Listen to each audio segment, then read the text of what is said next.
So here's one of my favorite Radio Days stories. There was an artist who was popular in the 90s and a little bit into the 2000s.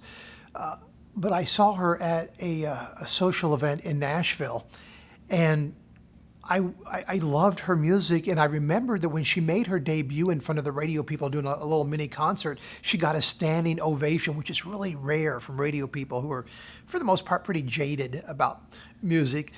And so I walked up to her and I was just excited to meet her. And I said, one of the things I remember about you is that standing ovation you got and how powerful that was. And that thrilled her heart that I remember that. And she suddenly grabbed my hand and was holding my hand like this, kind of boyfriend, girlfriend. I was like, okay, this is a little weird.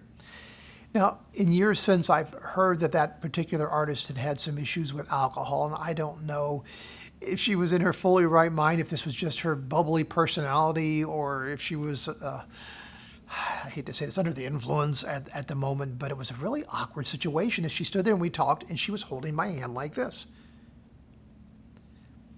And then another person comes along and begins talking to her and she kind of turns and starts talking to them, but she's still holding my hand and it becomes even more awkward. And I'm like, and people are walking by and I guess they think that I'm the boyfriend because it's kind of what I look like.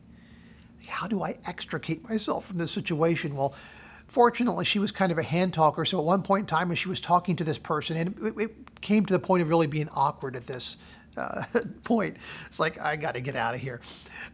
She lets go of my hand to do a hand expression. And as soon as she did that, I just kind of slinked off into the crowd and disappeared, but never have forgotten that weird encounter with an artist who I still enjoy their music. I want to bless you today that with the blessing of knowing that God is there enough to even hold your hand. We don't think about that often, about Christ present with us.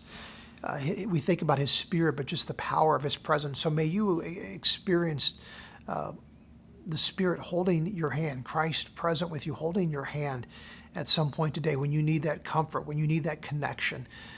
May God bless you with that. It's such an awesome experience, and may you be available for that. It's something we have to make ourselves available for, whether it's in a prayer time, a quiet moment, however that works for you. May it be so in the name of Jesus.